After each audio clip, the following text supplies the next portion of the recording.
Bismillahirrahmanirrahim. Alhamdulillahirabbil alamin wa bihi nasta'inu ala umuri dunya waddin. Asyhadu an la ilaha illallah wahdahu la syarikalah al-malikul haqqul mubin wa asyhadu anna Muhammadan abduhu wa rasuluh as-shadiqul wa'dil amin salatan wa salaman daimaini mutalazimain ala asyrafil mursalin sayyidina Muhammadin wa ala alihi wa sahbihi ajmain amma ba'du. Rabbi shrah li sadri wa yassir li amri wahlul 'uqdatam min lisani yafqahu qawli. Rabbana zidna ilman walhiqna bisolihin. Amma ba'du, Bapak dan Ibu Majelis Online Tasik, selamat malam ayyuhal mu'minun. Salamullahi alaikum warahmatullahi wabarakatuh. Waalaikumsalam warahmatullahi wabarakatuh. Malam ini kita akan melanjutkan kisah Musa bertemu Tuhan di dalam surat An-Naml, surat ke-27, mulai ayat ke-7 sampai ayat ke-12. Ya, surat 27.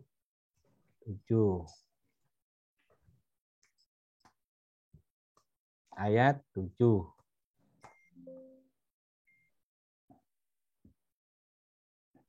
Auzubillahi minasyaitonirrajim. Bismillahirrahmanirrahim.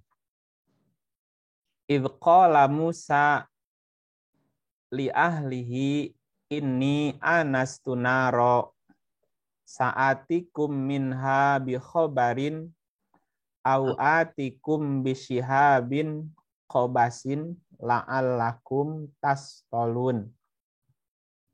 Terjemahannya, ingatlah ketika Musa berkata kepada keluarganya, sesungguhnya aku melihat api, aku kelak akan membawa kepadamu kabar daripadanya, atau aku membawa kepadamu suluh api supaya kamu dapat berdiam. Kata orang Tasik, sideang. Ya.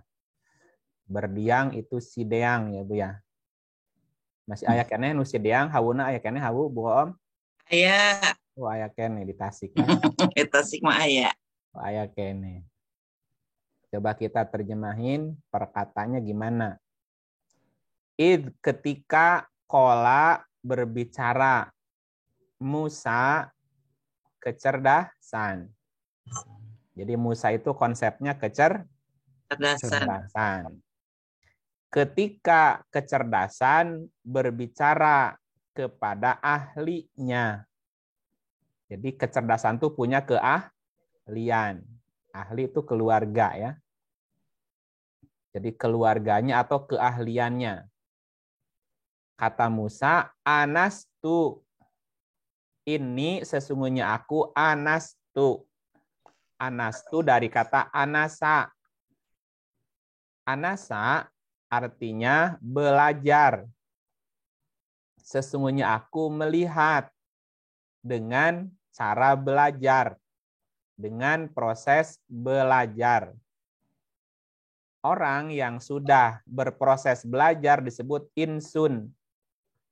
Kata orang Ciamis, ingsun. Ya. Ingsun itu dewek, kaula, kuring, sim abdi, sim kuring, pribados, ingsun ya. Anastu sesungguhnya aku melihat dengan proses belajar. Apa yang dilihat oleh Musa? Naron. Naron. Jadi yang dilihat oleh Musa adalah tentang api. Nah, api ini juga kemarin sudah dijelaskan di surat Toha ayat yang ke-10. Musa juga melihat api. Nah, melihatnya menggunakan kata-kata ro'a. Ya. Kalau ro'a itu melihat dengan cara berpikir atau melihat dengan pikiran. Ya. Nanti kita jelasin api itu apa. Lalu kata Musa, sa'atikum. Sa'atikum. Dari kata ata. Sa itu akan. Ati dari kata ata artinya datang atau mendatangi atau mendatangkan gitu. Saatikum, aku akan mendatangkan untuk kalian. Nah, kaliannya si ahlinya tadi. Aku akan mendatangkan untuk kalian, dan yang didatangkan itu adalah api atau apa yang ada di tempat api itu. Bikhobarin. Nah, bikhobarin, khobar itu artinya kabar. Khobar itu berita ya. Kemudian bisyihabin kobasin. Sihab itu dari akar katanya sahaba artinya suluh api atau sumber api.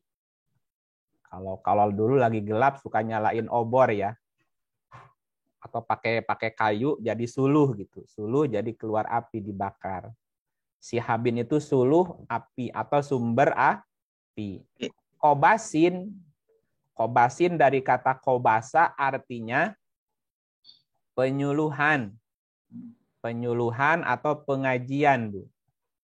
Kan ada, kalau di organisasi itu ada namanya seksi penyuluhan. Kobasin juga berarti pengajian gitu. Nah, kalau kita lagi musim dingin di Ciamis kan suka sideang tah. Sideang teh kudu ada penyuluhan, Bu. Suluh. Ya suluh. Suluhnya dibakar, diduruk kan seuneu keluar tah. Nah, jadi kalau ada suluh api, kemudian apinya dibakar, suluhnya dibakar oleh api, nah itu jadi penyuluhan, Bu. Nah, penyuluhan itu berikutnya akan ada penghangatan namanya. Jadi lamun aya jelema anu caricing wae cicingeun, Bu, eta teh kurang suluh, Bu. Nah, cicingeun ngahodhod gitu merungkutnya, Bu ya. Nah, eta teh berarti kudu disuluhan. Nah, kudu diberi penyuluhan supaya haneut. Nah, supaya haneut jadi jag-jag deui tah gitu. Jadi penyuluhan itu dua makna, suluh secara memang kayu yang suka dipakai suluh, atau penyuluhan dalam arti penyuluhan rohani gitu, Bu. Jadi yang hangatnya, semangatnya yang bangkit gitu ya. Nah, makanya di ujungnya tastolun. Ya, kalau udah ada suluh api, apinya dibakar, ya apinya. Ada suluh, suluhnya dibakar api kan jadi menghangatkan tuh. Tastolun namanya, Bu. Tastolun dari kata solaya. Solaya itu bisa berarti berdoa, memohon, ya sembahyang, menghormati, memuja, mengagungkan. Ya, juga bermakna aturan gitu ya. Nah, naron, apa artinya naron? Ya, tadi kan bahwa Musa berkata dengan aku akan mendatangkan kepadamu sumber api atau suluh api. Nah, api itu juga bermakna atau berarti tamsil dari Quran. Jadi naron juga tamsil dari Quran. Kenapa? Karena api adalah cahayanya Allah. Api itu adalah apinya Allah. Di dalam surah Al-Humazah ada narullahil muqadah allati tatoli'u alal afidah. Narullah, apinya Allah. Ya, coba lihat surat berapa tuh? 104. 4 ayatnya ayat berapa ya narullahnya? Ayat 6. Ayat 6, Bu. Narullah, api nih. Api Allah, ya. Al-muqadah yang dinyalakan, api Allah yang dinyalakan. Nah, supaya apinya nyala harus dikasih apa, Bu? Kasih minyak Suluh. tanah. Dikasih suluh. Suluh. Kan tadi harus ada Oh, iya. penyuluhan. Lamun eueuh suluhna eta apina kumaha korek apina kalah kabeak atuh. Mana suluhna eueuh? Ya, narullahil muqoda. Jadi supaya apinya Allah nyala harus ada suluh.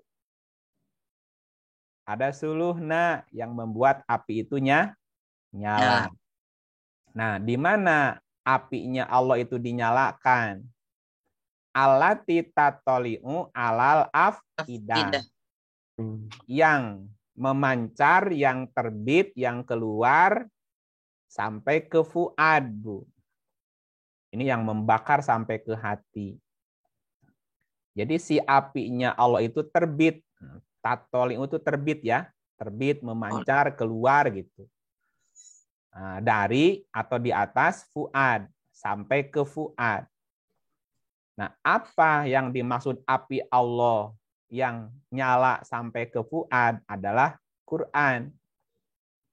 Ya, coba lihat di 4252 ya. 42 ayatnya 52. Nih, coba lihat. Dan demikianlah kami wahyukan kepadamu ruhan, wahyu, dengan perintah kami. Sebelumnya kamu tidak mengetahui apakah kitab Al-Quran, dan tidak pula mengetahui apakah iman. Tetapi kami menjadikan Al-Quran itu cahaya. Al-Quran itu cahaya. Nuron. Nuron sama naron satu akar katanya. Nuron cahaya, api panas. Ya, karena panas juga ada cahayanya.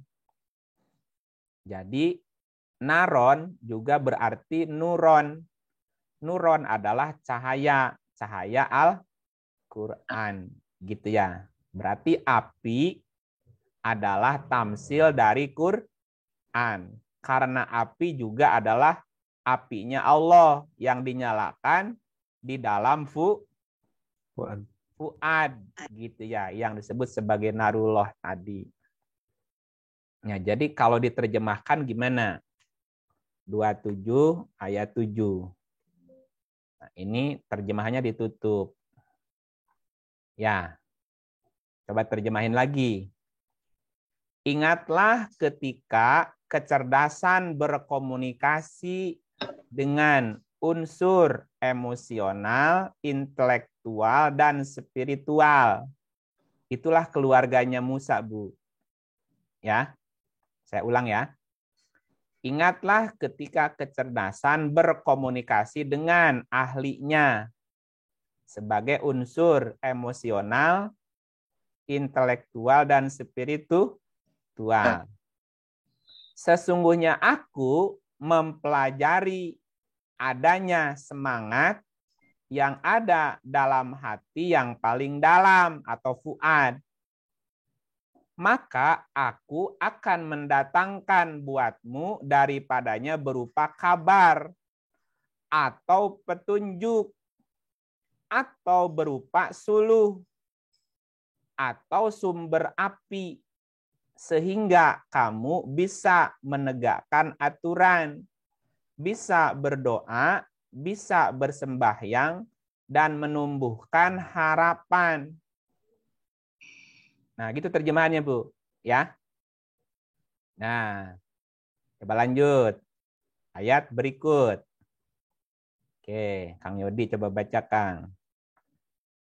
Ya. Maka tatkala dia tiba di tempat api itu, disuruhlah dia bahwa telah diberkati orang-orang yang berada di dekat api itu dan orang-orang yang berada di sekitarnya. Dan Maha Suci Allah, Tuhan semesta alam. Oke, ketika kecerdasan mendatangi tempat api. Ja'a itu datang ya. Ketika kecerdasan datang di tempat api. Apa tadi tempat api, Bu Om? Tempat api itu tunggu. Eta mah di dapur. Hati. Dalam diri kita, dalam diri kita. Hati. Fuad. Kalau hati nanti bingung. Hati yang mana? Hati kolbu, hati fuad, hati sudur. Nanti bingung lagi. Oh, jadi fuad aja ya? Fuad aja, biar beda. Kan tadi apinya Allah dinyalakan di fuad kan? Waduh. Nah, berarti tempat nyalanya api itu di dalam Fuad. fuad gitu. Ketika kecerdasan datang di tempat api itu bernama fuad tadi. Ya. Maknanya, apa maknanya? Tadi bahwa api adalah tamsil apa tadi? Api Quran. Tamsil Quran. Quran. Oke? Ketika kecerdasan bertemu dengan Quran, ya, ketika kecerdasan ketemu dengan wahyu yang di dalamnya ada petunjuk dan di dalamnya ada suluh api, Bu. Jadi Quran itu di dalamnya ada petunjuk sebagai khobar tadi, berita. Juga di dalamnya mengandung suluh api. Jadi ketika orang belajar Quran ada semangat, Bu, dalam dirinya ingin berbuat baik misalnya, Bu. Dulunya males-malesan, pas baca Quran jadi semangat melakukan kebaikan. Nah, semangat yang memberi semangat itu namanya suluh, Bu. Jadi yang menyalakan api itu namanya suluh. Nah, di dalam Quran itu ada suluh api itu, Bu, yang memberi semangat. Cuman ya walaupun ada juga yang memberi semangat tapi semangatnya jadi negatif, Bu. Ya. Ya, misalnya ada orang yang semangat untuk melakukan bom bunuh diri. Jangan itu, Bu. Semangat jihad, tapi bom bunuh diri, itu mah berarti keseleo, Bu. Salah. Nah, semangat itu benar tapi nggak pas gitu. Ya, tidak sesuai. Kemudian apa kalimat berikutnya?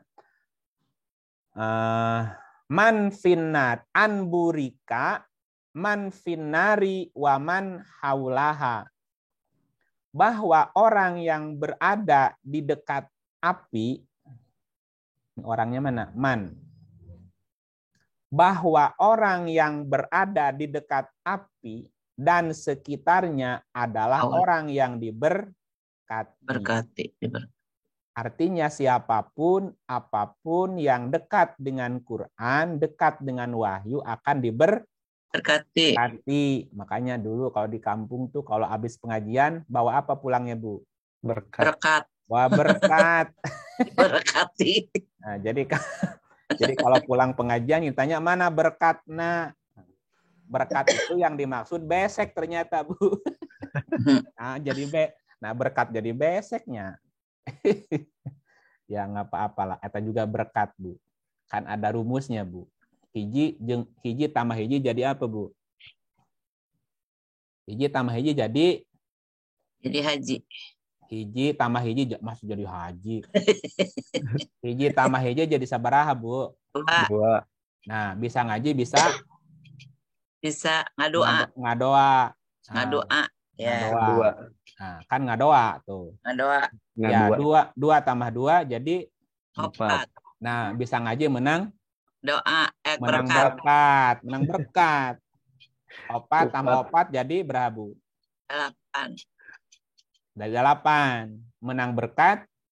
Menang 4 yang 4. 8. Menang berkat. Menang beteng kamar.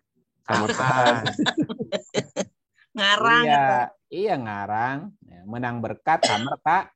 8 tambah 8. 16. Beteng kamerkaan tidur pulas. Tidur pulas. Gitu, Bu. 16 tambah 16 jadi 32. Ya, tidur pulas tambah tua, Bu. Pulas ya. Makanya saya sok pulas. Eta tong loba teuing sare maksudna gitu. Oke, lanjut eta Bu. Eta mah ngaranna teh? Sama intermezzo lah. Balik lagi ke sini. Bahwa orang yang berada di dekat api itu tamsil Quran tadi, tamsil dari wahyu. Ya, akan diberkati. Ya, lain menang berkat lain. Tapi lamun menang berkat kita naon ya. Alhamdulillah menang besek. Ya, coba lihat 44 ayat 3 ya. Nih. Surat 44 ayat 3. A'udzubillahi minasyaitonirrajim. Bismillahirrahmanirrahim. Sesungguhnya kami menurunkannya pada suatu malam yang diberkahi. Dan sesungguhnya kamilah yang memberi peringatan. Ya, sesungguhnya kami menurunkannya pada suatu malam yang diberkahi. Ini nyahnya apa nih? Menurunkannya. Nyahnya apa mundur?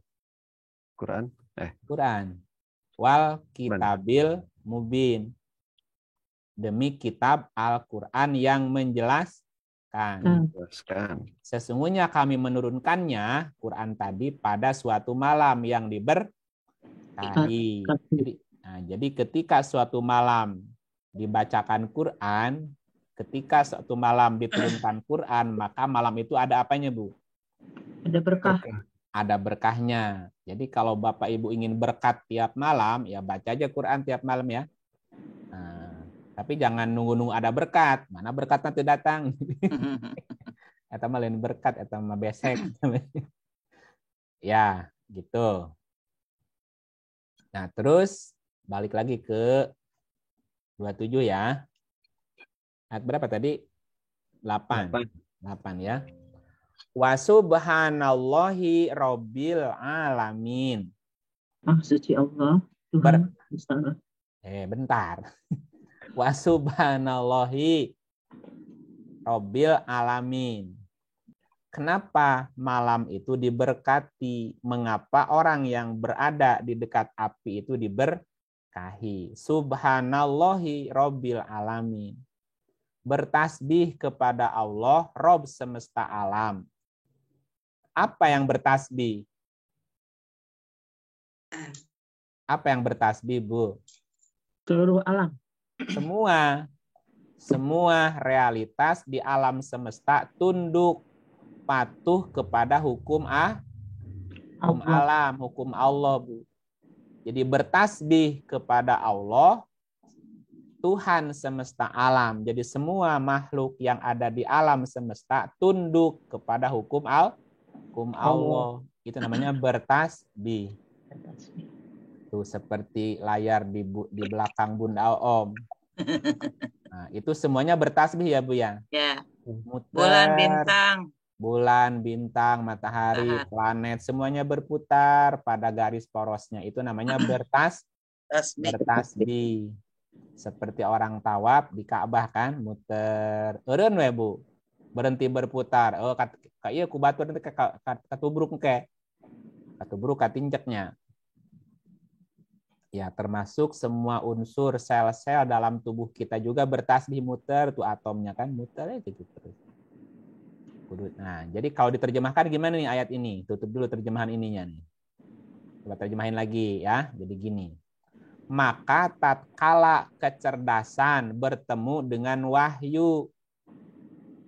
Ketika kecerdasan mendatangi tempat api. Bisa begitu ya? Ya, kemudian kecerdasan dipanggil atau diseru bahwa orang-orang yang berada di dekatnya akan diberkati karena semua realitas alam semesta berjalan sesuai dengan hukum alam semesta itu sendiri. Sama ketika kita udah bertemu wahyu, kita jadi paham tentang hukum Allah yang ada di alam semesta. Hukum sebab akibatnya ada, Bu ya. Itu kamari dinten naonnya Minggu apa Sabtu. Eta karaos teu ka Ciamis ada goyang gitu, Bu. Ada Gempa, tapi aman ya, Bunya? Aman ya. Nah, kenapa ieu aya lini, Bu? Kenapa lini? Nah, yaitu kan hukum sebab akibat ya. Bumi ini harus bergerak. Kan bumi kan berputar ya? Iya. Karena berputar ya ada reaksi lah perubahan. Ya kebetulan orang yang ada di atasnya kena goyangan eta gitu. Nah, apa panggilannya? Lanjut ayat 8. Ya Musa innahu anallahu azizul hakim. Siapa yang baca? Bu Susi? Boleh? Boleh. Ya Musa innahu anallahu azizul hakim. Hai Musa, sesungguhnya akulah Allah yang maha perkasa lagi maha bijaksana. Itu. Jadi kan tadi Musa dipanggil ya? Iya. Ya Musa, hei Musa. Siapa yang manggil? Ya Musa, sesungguhnya akulah Allah yang maha perkasa lagi maha bijaksana. Bunda Om kantos dipanggil ku Allah kieu. Hei Ibu Om, akulah Allah. Pernah nggak Bu? Pernah. Ya? Sugan. Nah, gening Sugan. Ira Bu eta dipanggil gitu. Lamun mautnya. Teman. Lagi hidup juga ya. Masa nunguan maut? Kalau kita lagi lemah. Gimana manggilnya? Ada kekuatan. Di mana manggilnya Bu? Dalam hati. Itu Fuad, di Fuad. Ya kan tadi Musa ketemu api di Fuad. Di Fuad ya benar. Iya. Nah, kan tadi Musa mendatangi tempat api kan? Iya. Mendatangi tempat api itu berarti Fuad. Di Fuadnya ada wahyu gitu Bu. Iya. Nah, disitulah Musa dipanggil.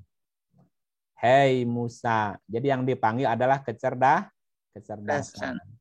Sesungguhnya aku adalah Allah. Allah dari asal katanya laha.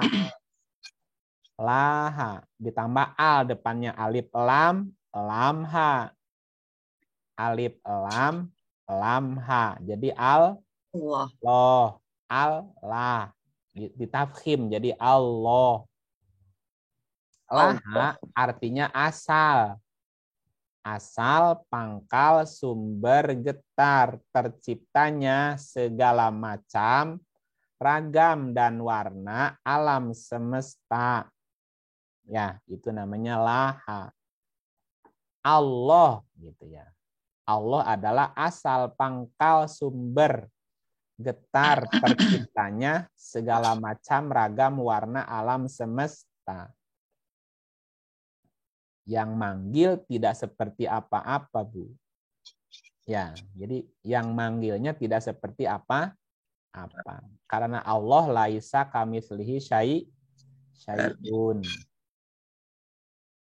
Maknanya bahwa dengan kecerdasannya manusia bisa mengenal realitas alam semesta. Dan dengan kecerdasannya manusia bisa membedakan mana yang real, realitas, mana yang ilusi, mana yang kenyataan, mana yang bukan kenyataan. Ya Bu ya, ketika ada orang disebut orang kaya, kayanya manusia itu kenyataan apa ilusi Bu? Kenyataan. Benar. Ilusi ya. Coba kemarin saya lewat di Cianjur Bu. Gedong Sigrong ambruk ngadadak Bu. Apa yang ada di dalamnya udah tinggal jadi abu aja, menjadi puing Bu. Mobil hancur, motor hancur, duit mungkin perhiasan hancur, semua perabotan rumah hancur, berat ngadadak miskin nggak Bu? Ya. Jadi kayaknya manusia, kayaknya makhluk itu ya ilusi aja Bu. Ilusi. Sementara yang kaya tuh ngaku-ngaku aja. Aing jelema beunghar ye, beungharna ge ngaku-ngaku hungkul. Ya Bu ya. Nah gitu. Jadi dengan kecerdasan manusia bisa mengenal realitas. Mana yang sebenarnya, mana yang bayang, yang ilusi bayang-bayang. Nah Allah itu, ya. Allah itu di ayat ini dikatakan Al-Azizul Hakim. Aziz itu artinya kuat, kokoh, perkasa. Al-Hakim itu artinya hukum. Hukum atau hukum sebab akibat. Azizul Hakim bermakna kekuatan yang tidak bisa dikalahkan sebagai sebuah hukum sebab akibat. Siapa yang bisa melawan hukum alam, hukum sebab akibat, Bu? Ya, misalnya orang-orang datang berbondong-bondong ke Gunung Semeru, Bu. Disogok ku duit sakarung, jempet eta, Bu. Gunung Slamet, kame maneh jempeknya disogok tak ku duit sakarung. Eureun teu, Bu? Ya. Kumaha. Nah, kita mah nggak berdaya. Tidak ada daya upaya orang mah, Bu. Ya. Tidak bisa melawan hukum yang perkasa tadi, Bu. Allah itu Al-Azizul Hakim. Karena Allah itu adalah asal pangkal, sumber getar terciptanya segala macam ragam warna alam semesta yang tadi, yang perkasa, yang punya kekuatan yang tidak bisa dikalahkan sebagai hukum sebab akibat. Nggak ada yang bisa ngelawan itu. Nah, jadi kalau diterjemahkan gimana bunyinya? Wahai kecerdasan, gitu ya Bu ya. Wahai kecerdasan, sesungguhnya ia adalah aku, ya Musa, wahai kecerdasan, innahu sesungguhnya dia, ana, aku. Sesungguhnya dia adalah aku. Jadi dia dulu nih. Dia yang tadi dijelaskan tadi. Sesungguhnya dia adalah aku. Allahu, Allah. Wahai Musa, sesungguhnya dia adalah aku sebagai Allah. Allah artinya tadi asal pangkal, sumber getar, terciptanya segala macam ragam warna alam semesta. Yang kokoh, yang kuat sebagai hukum alam, hukum sebab akibat yang tidak bisa dikalahkan. Siapa yang bisa melawan Allah? Nggak ada, Bu. Jangankan melawan Allah, tadi ngelawan gunung ge meletus, nggak ada yang bisa ngelawan, kumaha. Lompatan meninggalah, ya. Nah, Galunggung meletus tahun berapa? 82 ya, Bu ya? 82. Orang udah poho lagi, udah lupa lagi tuh Galunggung meletus. Tapi nama tos sepinya punya. Tapi nuju kalem. Nuju kalem namanya. Nuju kalem mungkin kalem. Coba lanjut ke ayat 10. Bunyinya gimana? A'udzubillahi minasyaitonirrajim. Bismillahirrahmanirrahim. Dan lemparkanlah tongkatmu.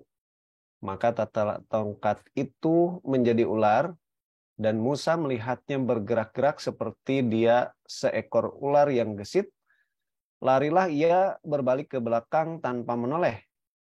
Hai Musa, janganlah kamu takut. Sesungguhnya orang yang dijadikan Rasul tidak takut di hadapanku.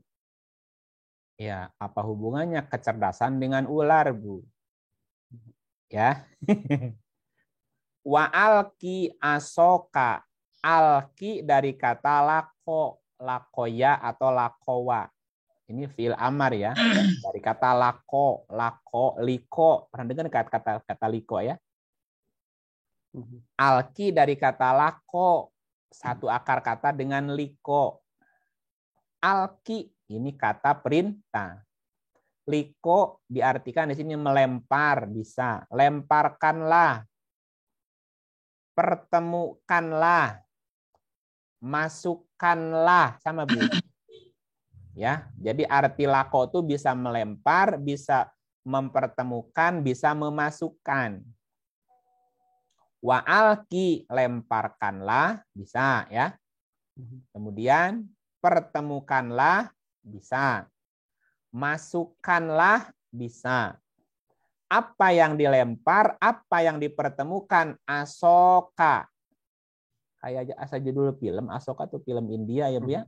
Film Asoka ya. Film India itu si Saharukan ya? Apa Itu kan aktornya si Saharukan tuh kalau nggak salah Asoka judulnya Bu ya. Nah, Iya. tapi bukan Asoka itu. Basoka. Asoka. Asoka. Ka itu kamu ya. Asoka. Aso itu artinya bisa berarti batang, kemudi, rotan, lonjor, getokan, Bu. Itu kalau hansip bawa getokan tuh. Nah, kalau jenderal bawa tongkat tuh. Ya, jadi aso itu bisa berarti batang, bisa batang apa aja. Batang tebu, lenyer itu ya. Batang, kemudi, rotan, apalagi getokan, Bu. Lemparkanlah, pertemukanlah, masukkanlah batangmu, kemudimu, rotanmu, tongkatmu. Nah, tongkat kan dari rotan kan bisa kan? Maksudnya apa, Bu? Apa maksudnya? Jadi tongkatnya Musa itu apa, Bu? Musa kan kecerdasan. Nah, kecerdasan tuh punya tongkat. Berarti tongkatnya Musa itu adalah otak sebelah kanan. Karena Musa itu cerdas, berarti posisinya adalah kecerdasan otak sebelah kanan. Gitu ya, Bu ya? Nanti diterangkan. Nah, otak kanan, otak sebelah kanan. Ini apa ini yang kini? Kanan, otak kanan. Kanan. Ya, kalau ini pegangnya kanan, kelihatan sama Ibu jadi kiri. Otak kanan itu merupakan bagian otak yang memproses sebuah kreativitas. Ya, imajinasi, seni, apalagi Bu? Otak kanan itu kan beda dengan otak kiri, posisinya kan gitu. Dan otak kanan itu lebih digunakan untuk berpikir secara visual, intuisi, dan kreativitas, Bu. Ya, nah coba lihat lagi di surat Toha yang udah pernah kita bahas ya. Coba lihat Tohanya dulu. 20:17 ya. Iya. Coba lihat. Ini juga ada kata. Nih. Wa matilka biyaminika ya Musa. Apakah itu yang di tangan kananmu hai Musa? Apa kata Musa? Ini adalah tongkatku. Aso kan? Aso, ya. Ya-nya aku. Kalau kak kamu. Ini adalah tongkatku. Aku bertelekan padanya dan aku pukul daun dengannya untuk kambingku dan bagiku ada lagi keperluan daripadanya. Nah, sesuatu yang punya kemampuan memukul daun, terus ada juga keperluan yang lain. Jadi andalannya, Bu, bertelekan tuh berarti dia punya fungsi sesuatu ya. Nah, jadi tongkatnya Musa itu ya kalau otak sebelah kanan itu di situ ada intuisi, ada kreativitas, ada imajinasi, ya, terus apa namanya itu seni, itu kan otak kanan, Bu. Nah, otak kanan itu adalah tongkatnya Musa, karena Musa mengandalkan otak sebelah kanan. Nah, nanti otak sebelah kiri itu Ibrahim, Bu. Ibrahim itu logik. Nah, kalau logik berarti otak kiri yang dominan gitu ya.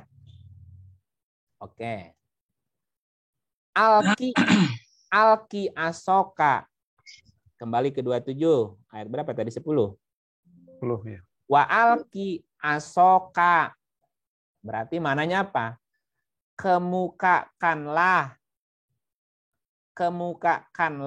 kreativitasmu, intuisimu, daya imajinasimu.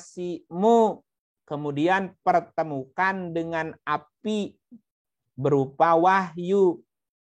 Bayangkan, Bu, kalau orang menggunakan atau mengeluarkan kreativitasnya, intuisinya, daya imajinasinya dipadukan dengan wahyu. Kira-kira gimana, Bu? Hebring nggak, Bu? Hebring nggak? Spektakuler. Hebring lah, gitu. Itu maksudnya. Alki asoka.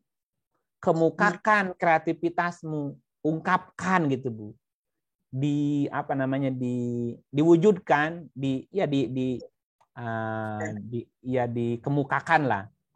Kemukakan kreativitasmu, intuisimu, daya imajinasimu gitu, Bu. Terus pertemukan dengan wahyu tadi. Kan jadi ajaib, Bu. Makanya orang-orang dulu jadi penemu.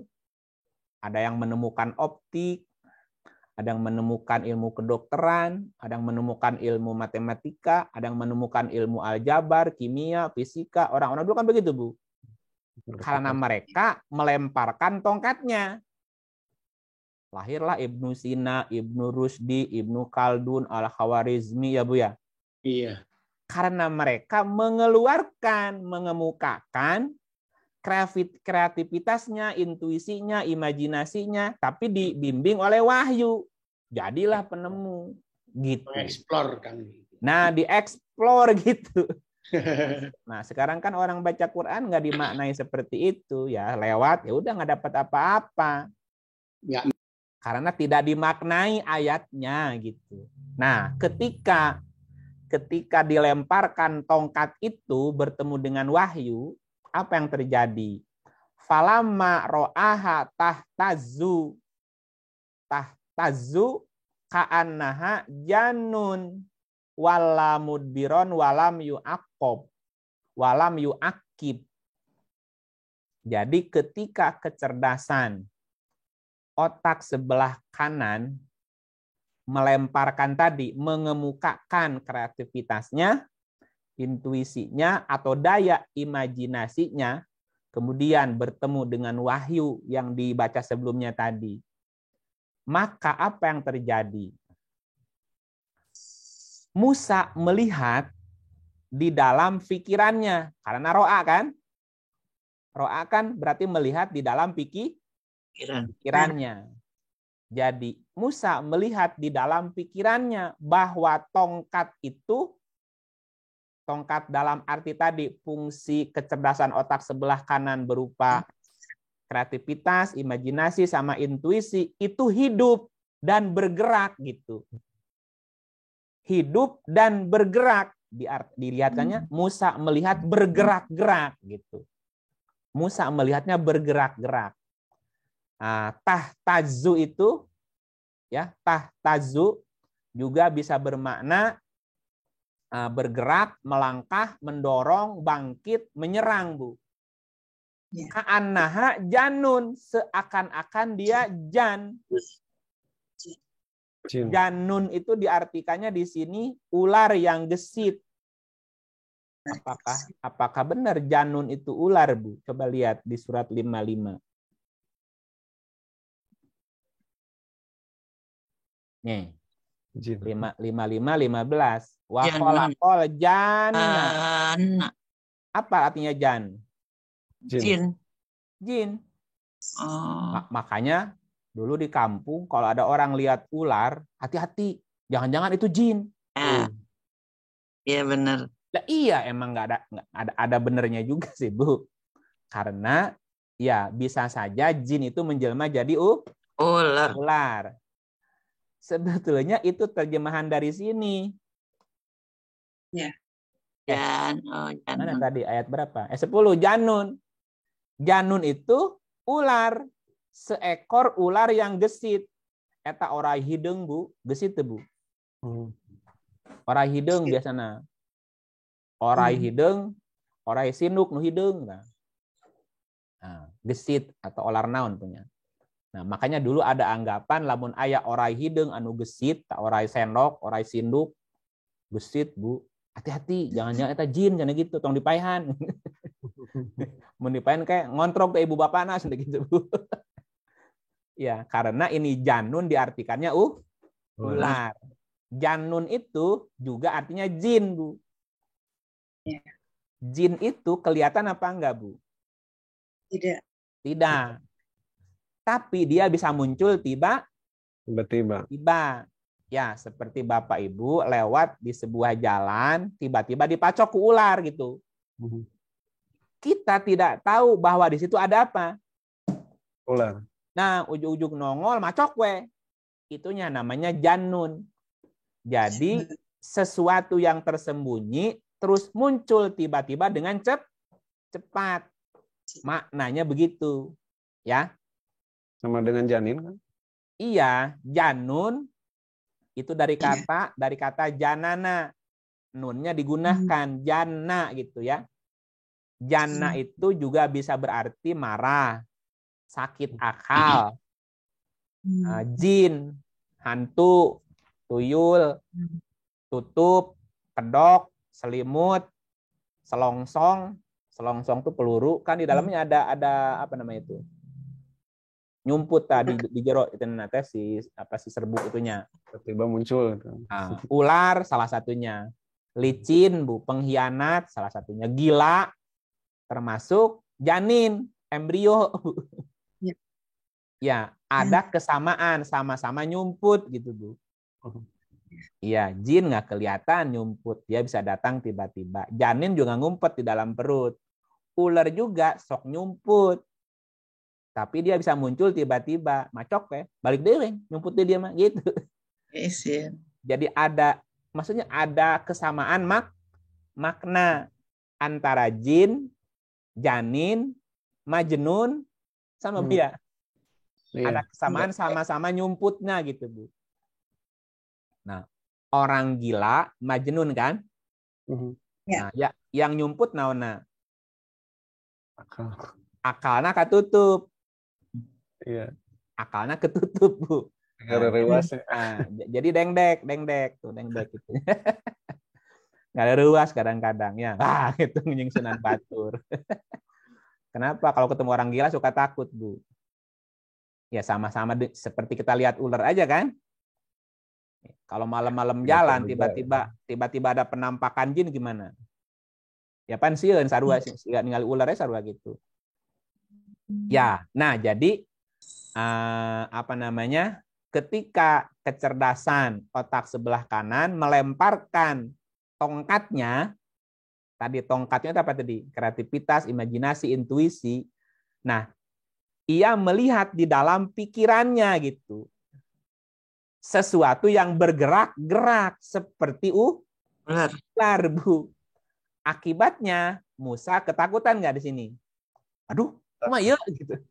Ya bayangkan Kang Yodi punya ide. Ketika membayangkan sebuah ide, ketakutan sendiri dengan idenya gitu. Aduh, kayak lamun kitu kayak kumaha. Jadi pikirannya jadi kacau tuh, takut. Akhirnya enggak ditutup tuh idenya. Enggak, lari namanya. Lari dari pikirannya sendiri. Maka larilah ia berbalik ke belakang tanpa menoleh. Takut akibatnya. Jadi ada orang yang takut dengan pikirannya sendiri. Ya, padahal mah bayangannya, imajinasinya dia.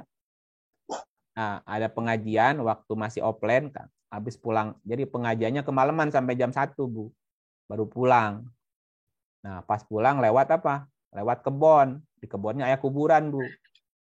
Ya, di depan ada kararas sau, ngambai itu kahanap, ketebak angin bergoyang-goyang. Apa yang kebayang? Aduh, pocong. Ya pocong. pikiran. Ibu jadi lupa, takut padahal mata pikirannya sendiri. Ibu berimajinasi gitu. Iya. Ningali daun siga leungeun nggak ada dahan gitu. Padahal daun gitu. Nah, kadang-kadang kita juga suka takut dengan imajinasi kita sendiri dibayang-bayang kan begitu. Nah, ketika Musa lari, dipanggil, "Hai Musa." Musa gitu. La takhop gitu. La takhop gitu. Nah, yang manggil tadi apa? Allah tadi kan? Hai Musa, kamu jangan takut. Sesungguhnya orang yang dijadikan rasul tidak boleh takut di hadapanku. Masa rasul takut gitu? Gimana kamu teh? Iya. Kang Yudi nggak boleh jadi penakut lewat kuburan. Masa Ustad sieun ku hantu gitu? Nah, aku nama hantu sieun ku Pak Ustad kan? Nah, apa pelajarannya, Bu? Ya, pelajarannya adalah bahwa proses penciptaan, kreativitas, imajinasi maupun intuisi terjadi ketika kecerdasan otak sebelah kanan memaksimalkan fungsinya. Bahasanya lemparkan tongkatmu. Jadi gunakan gitu. Gunakan fungsi kecerdasan otak sebelah kanan. Ya, baik penciptaan, kreativitas, imajinasi maupun intuisi. Nah, ketika si tongkat kecerdasan otak sebelah kanan bisa bertemu dengan wahyu, ya, bertemu dengan wahyu, Bu. Maka akan muncul sesuatu yang tadinya tersembunyi, walaupun pada awalnya apa yang muncul itu nampak menakutkan. Ya, tapi jangan takut berimajinasi, jangan takut untuk berkreativitas gitu. Nah, jadi kalau diterjemahkan gimana ayat ini? Coba ditutup terjemahannya. Coba Kang Yuri terjemahkan. Ayo. Coba Kang, gimana? Wa alki asoka falama tahtazu ka'annaha jannun wala mudbirau walam yu'akib ya Musa la takhaf inni la yakhafu ladayal mursalin. Kemukakanlah potensi kecerdasan otak sebelah kanan dengan prinsip wahyu, lalu kemukakanlah dalam bentuk ide, kreativitas, intuisi, maupun imajinasi. Maka akan muncul sesuatu dengan cepat, bergerak, menjelma menjadi sesuatu yang bisa menelan dan membuat ketakutan. Tetapi kecerdasan tidak boleh takut. Ya, kalau orang-orang cerdas pada takut punya ide gimana tuh, Bu? Ya mau aya listrik, mau aya lampu, mau aya handphone, mau aya zoom-nya, Bu ya. Ini kan hasil mikir nih, ngotak nih orang-orang cerdas mikir aya zoom. Jadi MOT ya, Bu ya. Apa MOT itu? Majelis online tasik. Ya, tapi tong pakai A, jadi MAOT, jangan jadi maot ke, Bu. MOT tadi dipikir MOT naonnya. Oh, majelis online. Majelis online tasik. Nah, kalau dulu mah kan langsung MT, majelis tasik. Ya, karena tidak offline jadi ada O-nya online ya, Bu. Keren lah Ibu Eli sekarang mah. Pengajian aja online ya, Bu nya. Zaman saya kecil mah online teh apa nggak taunya, Bu nya. Taunya online tuh kalau pagi-pagi digoreng enak tuh pakai ulen. Oh, ulen eta mah. Oh, bukan online, ulen ya. Ulen eta mah. Jeung peuyeum ketan raosnya etanya si online teh ininya. Favorit. Oke, lanjut. Nah, gitu ya, Kang Yod. Yep. Coba lanjutin ayat 11. Ini ayatnya nggak panjang, 9 sampai 12. Tetapi orang yang berlaku zalim, kemudian ditukarnya kezalimannya dengan kebaikan. Allah akan mengampuninya. Maka sesungguhnya aku Maha Pengampun lagi Maha Penyayang. Illa man zolama, kecuali dia berlaku zolim. Kecuali orang-orang yang memilih kegelapan. Jadi ada orang-orang yang memilih kegelapan, memilih gelap gitu. Ya, jika ia kembali dan mau mengendalikannya, kan tadi kan Musa lari tuh kan? Iya. Nah, ketika lihat imajinasinya kan Musa lari. Tapi suruh balik kan? Suruh balik lagi. Jangan lari, jangan takut gitu. Jika ia kembali dan mau mengendalikannya, mau memegangnya, maka ia akan mengganti menjadi kebaikan setelah keburukan gitu. Kalau yang tadi siang kelihatan ular tadi dibiarkan, makin ngaco nanti. Justru si Rasul tadi, Musa, harus berani kembali dan mengendalikan si tongkat tadi yang menakutkan tadi. Nah, ketika dia mau kembali, maka akan bukti. Kemudian ditukarnya kezaliman dengan kebaikan. Jadi jangan meninggalkan kreativitas, jangan meninggalkan intuisi, jangan meninggalkan apa tadi, dan semacamnya tadi kan. Justru kalau ditinggalkan jadi zolim, kita memilih kegelapan jadinya. Tapi kalau kita mau kembali dan mengendalikannya, itu akan diganti yang tadinya menakutkan, dianggap membahayakan menjadi kebaikan. Samalah seperti orang membuat nuklir ya Bu ya. Ya, kalau nuklir itu tidak dikendalikan kan jadi membahayakan. Ya, mesti balik lagi dikendalikan itu nuklir gitu. Kalau enggak ya bisa meleduk, repot urusannya nih. Ya, kita lihat misalnya di surat 2 ayatnya 16. Ada orang-orang yang lebih memilih apa? Kegelapan kan? Coba lihat 2:16 apa bunyinya? Masaluhum kamasalil ladis tauqodanaro. Bunda Om yang baca dah. Mana? Oh ya. Oh ya. A'udzubillahi minasyaitonirrajim. Bismillahirrahmanirrahim. Ulaikal ladzina ishtarawud dhalalata bil huda fama rabihat tijaratuhum wa ma kanu muhtadin. Ini waas zaman SD. Iya, gitu. Jadi apalannya di zaman madrasah. Iya. Masih ingat kayaknya. Mereka itulah orang yang membeli kesesatan dengan petunjuk. Maka tidaklah beruntung perniagaan mereka dan tidaklah mereka dapat petunjuk. Masaluhum kamasalil ladzis tauqadanaro falamma adha'at ma haulahu zahaballahu binurihim wa tarakahum fi dzulumatil la yubsirun. Zulumat ya. Zulumat. Nah, perumpamaan mereka seperti orang yang menyalakan api. Itu setelah apinya nyala, Bu, geus hurung di pareuman deui. Atuh leungit cahayana teh. Nah, ada orang yang menghilangkan cahaya tadi dan membiarkan mereka dalam zulumat, dalam kegelapan, dan mereka tidak melihat. Artinya kalau kita punya ide, gini, jangan takut untuk berimajinasi, jangan takut untuk berkreativitas, Bu. Nah, kalau takut, jadi kita memilih kegelapan namanya. Nah, terus apa kembali ke yang tadi 27 berapa? 11 ya? Ya, fa inni ghafurun rahim. Fa inni ghafurun rahim. Sesungguhnya akunya kemana ini baliknya, Bu?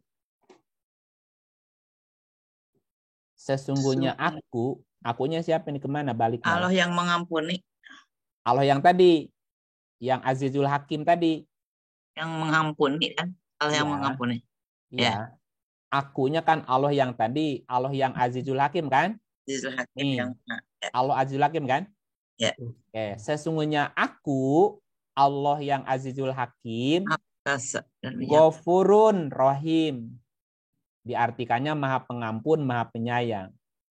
Ghafur itu dari kata ghafaro. Ghafaro artinya memperbaiki. Ghafaro artinya memperbaiki, mengembalikan segala sesuatu menjadi baik lagi dan indah lagi. Ya, ghafurun dari ghafaro, Bu.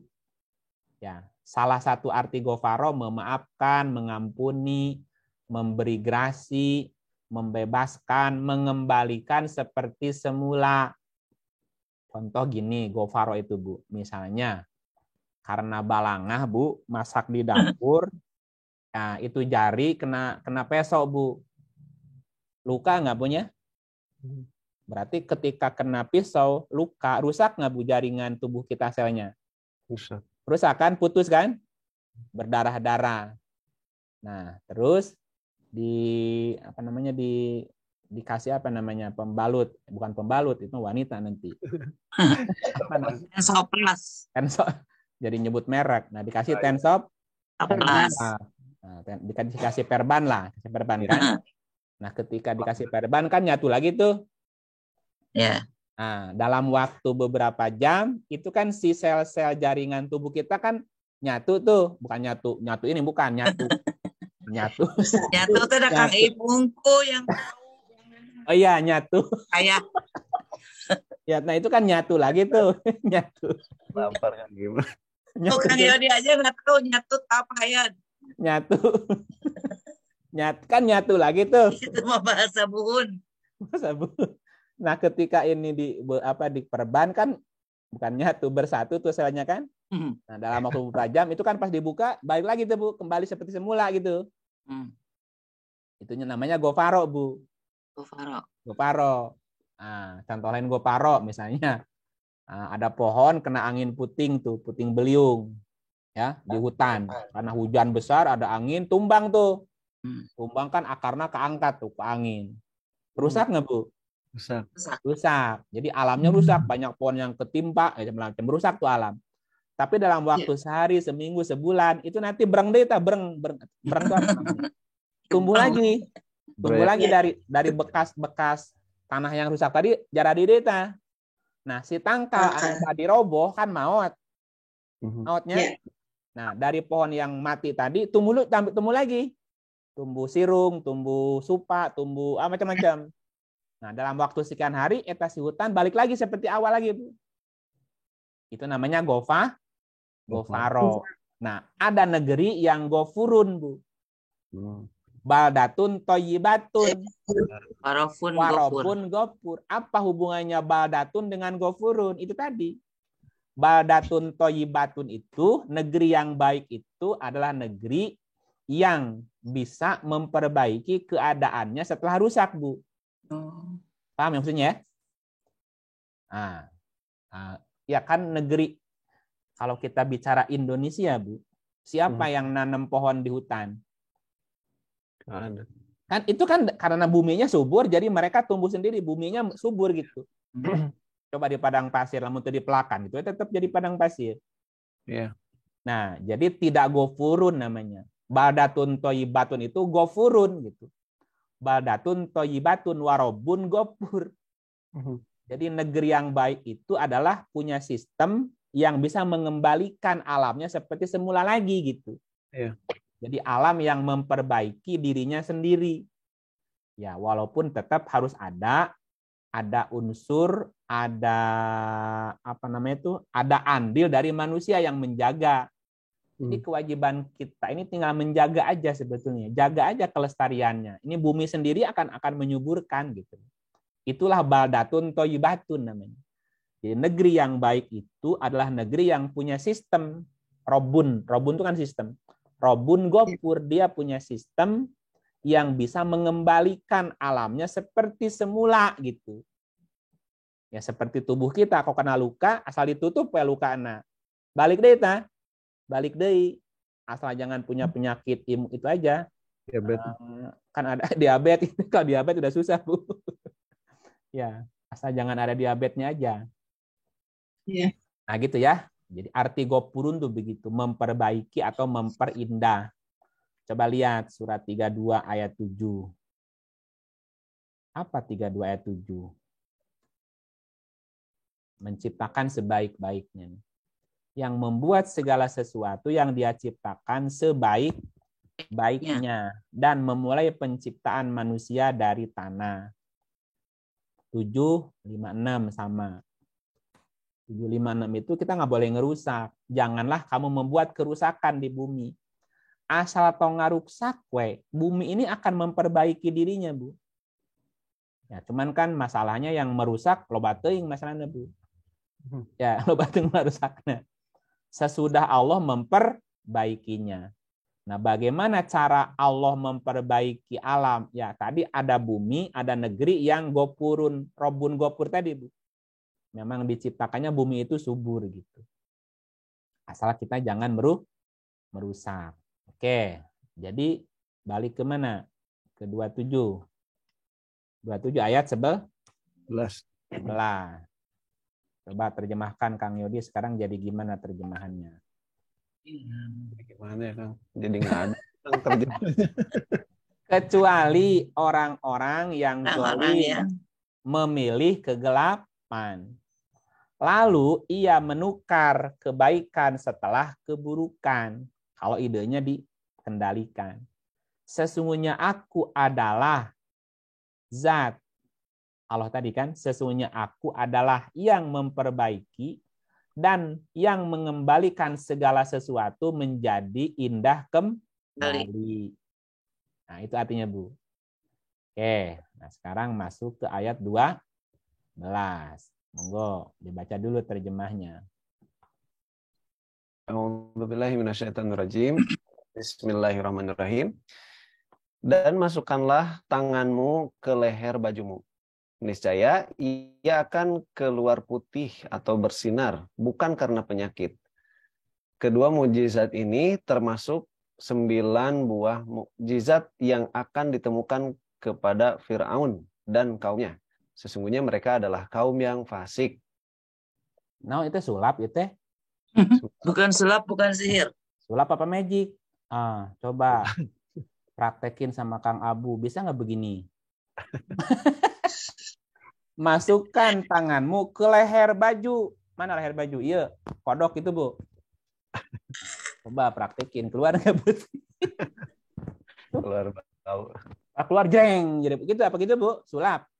Nah. Ini gimana ceritanya nih ayat? Wa adkhil. Adkhil dari kata dahola. Dahola ya. Dahola itu artinya masuk, menyertai, mengikuti, memulai, merangkum, ya. Jadi kalau wa adkhil, kalimat perintah, masukkanlah, bisa. Sertailah, bisa. Ikutilah, bisa. Mulailah, bisa. Rangkumlah, bisa, ya. Maknanya diluasin, jangan sempit.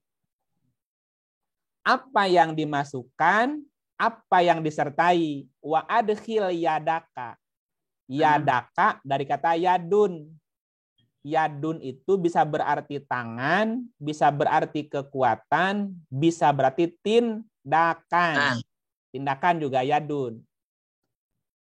Fi jaibika, jaib itu dari kata jayaba nih, jayaba. Jayaba itu bisa berarti kantong, sembunyi, menelan, menembus, menjelajahi. Ini kita terjemahin satu-satu dulu ya. Nah, satu dulu. Tahruj. Tahruj dari kata khoroja. Artinya keluar. Keluar. Apa yang keluar? Baido. Baido diartikannya apa? Sinar putih. Putih bersinar. Baido itu sinar putih atau sesuatu yang mustahil, juga sesuatu yang hebat, Bu. Cemerlang putih. Goiri suin, tanpa cacat. Nah, orang menyebutnya ini mukjizat. Ya. Jadi mukjizat itu baido. Baido. Ya, baido. Jadi tahruj baido. Jadi si baido itu keluar dari Musa gitu, Bu. Jadi Musa bisa atau mampu menghasilkan baido.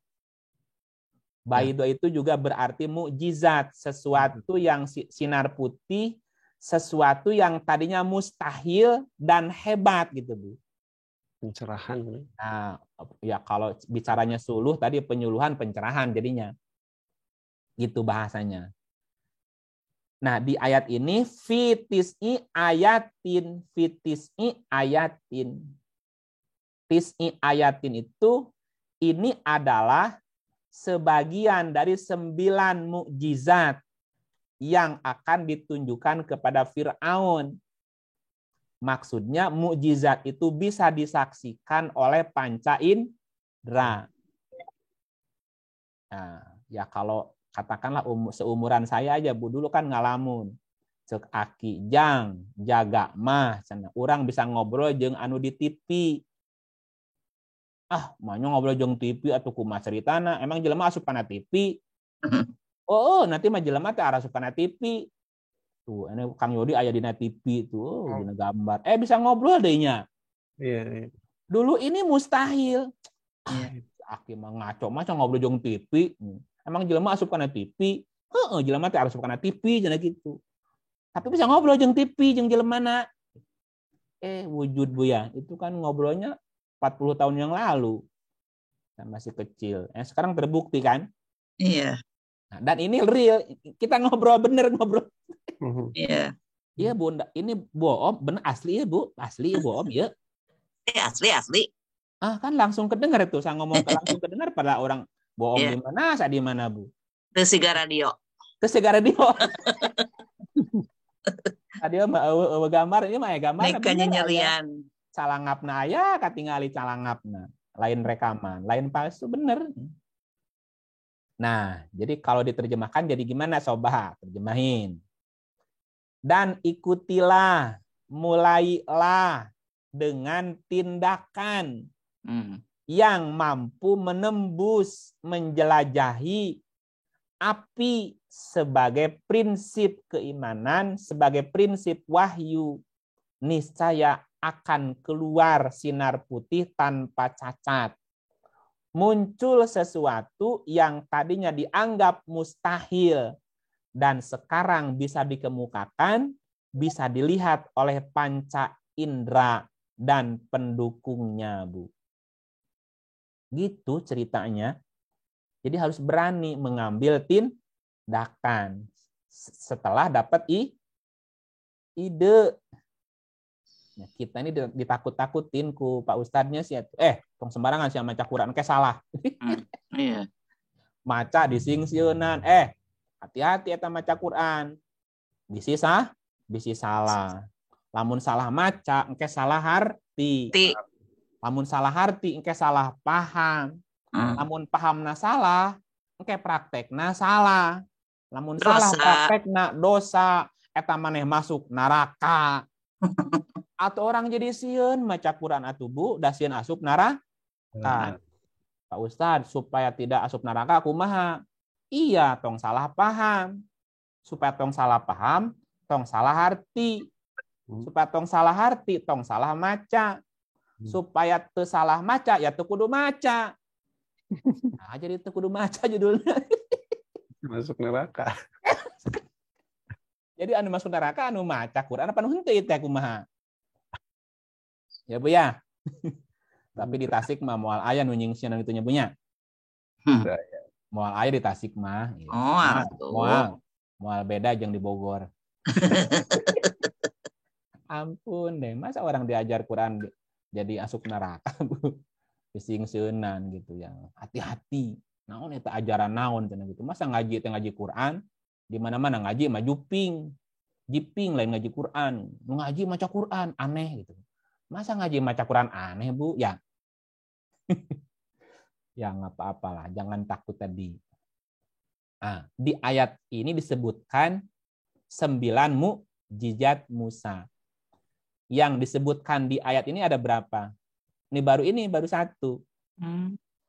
Ya, Musa bisa mengeluarkan cahaya dari tangannya. Jadi tindakan Musa jadi mukjizat gitu, Bu. Nah, kira-kira 9 mukjizat Musa ini apa saja nih? Fitisni ayatin kan? Nah, ini termasuk kedua mukjizat ini baru 2 ya. Tadi si tongkat dilempar jadi ular kan? Yeah. Tangannya bercahaya, baru 2 nih. Pada ayat 9. Nih 9 buah mukjizat. Tinggal berapa lagi yang belum? 7 deui kan? Tah anu 7 deui naon Bu? Coba lihat. 7 deui. Suratnya 4/164. Kang. A'udzubillahi minasyaitonirrajim. Bismillahirrahmanirrahim. Dan kami telah mengutus rasul-rasul yang sungguh telah kami kisahkan tentang mereka kepadamu dahulu. dan rasul-rasul yang tidak kami kisahkan tentang mereka kepadamu. Dan Allah telah berbicara kepada Musa dengan langsung. Oh, Babu hebat nggak Musa, Bu? Iya. Allah berbicara dengan Musa langsung, Bu. Nggak pakai perantara. Oh, jadi kudu cerdas mun hayang ngobrol jeung Allah. Ya. Iyalah, yang nggak cerdas mah nggak bisa lah. Gitu. Satu, tongkat jadi ular udah. Nah, satu lagi. Surat 2663. 26 ayatnya 63. A'udzubillahi minasyaitonirrajim. Bismillahirrahmanirrahim. Lalu kami wahyukan kepada Musa, pukullah lautan itu dengan tongkatmu. Maka terbelahlah lautan itu. Dan tiap-tiap belahan adalah seperti gunung yang besar. Udah berapa? 4. 4 kan? Ya. 4. Apa mujizat yang ada di ayat ini? Lalu kami wahyukan kepada Musa, pukullah laut itu dengan tongkatmu. Maka terbelahlah laut itu dan tiap-tiap belahan seperti gunung yang besar. Ya Allah. Apa mananya, Kang? Membelah laut gitu kan? Iya, kan Musa tuh kecerdasan. Tongkatnya Musa apa? Tongkatnya Itu otak kanan tadi. Gagasan. Tadi kecerdasan otak sebelah kanan kan? Kreativitas. Apa tadi? Intuisi sama imajinasi. Nah, pukullah lautan itu dengan tongkatmu. Nah, lautannya apa? Ayo. Kalau kita mendengar kata-kata laut yang kebayang apa gitu aja lah biar gampang. Air. Satu. Airnya sabaskom saemer. Luas. Nah, itu atuh gitu. Air, luas, apalagi? Biru malangit. Dalam, ya Bu ya. Oh iya. Apalagi? Air yang luas, dalam, dan di dalamnya banyak apa? Banyak ikan. Banyak ikan. Banyak apalagi? Asin termasuk. Ya? Asin. Garam. Asin. Pokoknya banyak kekayaan lah, ya. Banyak sumber kehidupan. Nah, jadi Musa itu kalau dia mau menggunakan kecerdasan otak sebelah kanannya, maka dia bisa membelah, bisa menggali, bisa mengupas, bisa mengungkap, Bu. Sesuatu yang luas dan dalam. Sehingga isinya bisa diungkapkan.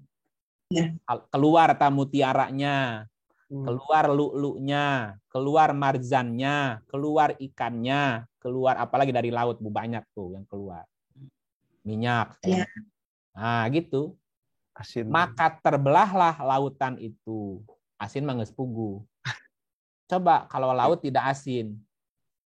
Siga selokan. Kenapa selokan bau? Nah, tidak asin. Nah, karena nggak asin. Supaya itu bau kumaha? Asin. Diasinkan. Diuyahan, benar. Dasar teuyahan gitu. Berarti jelema anu teuyahan tuh bau berarti. Dasar teuyahan. Iya. Iya, Bu, kenapa ikan di laut mati nggak busuk? Halo? Alami asin. Ya karena keasinan. Tapi anehnya ikan di lautan kalau diambil asin nggak? Nggak. Nah, yo kenapa? Pernah hidup. Nelayan ngambil ikan di laut, ya. Waktu ikan diambil langsung digoreng, dimasak, tuh diuyahan asin tuh? Enggak, tawar kan? Tawar. Nah, tapi kalau nggak diasinan kan jadi bau tah. Supaya awet dikasih garam lagi. Padahal eta si lauk sehari-hari seumur-umur kan hidup di laut. Waktu diangkat ke darat kudu diuyahan deui kumaha? Apa pelajarannya, Bu? Ternyata pelajarannya itulah bedanya orang yang hidup dengan yang mati. ikan yang hidup walaupun seumur-umur ada di laut, kalau dia hidup ya, terdampak asin nggak? Enggak, tetapnya netral, putih. Ya, tapi ikan yang mati, jangankan seumur-umur di laut, Pak. Sejam di asinan, di garmin, langsung pangset tuh. Nah, maksudnya orang yang hatinya hidup, ruhnya hidup, ruhaninya hidup, tidak akan mudah terpengaruh situasi. Orang yang mati hatinya, mati pikirannya, ya jangankan seumur-umur. Samenit ya muka HP, ya samenit muka HP. Di HP-nya buka beritanya berita hoak, langsung kena nggak? Nah, langsung kepengaruh, langsung stres. Padahal tuh anak berita-berita bohong pun. Tapi kalau hidup jernih pikirannya, enggak, tidak mudah terpengaruh. Oke, balik lagi ke sini. Jadi salah satu mukjizat Musa ya bisa membelah laut dengan tongkatnya.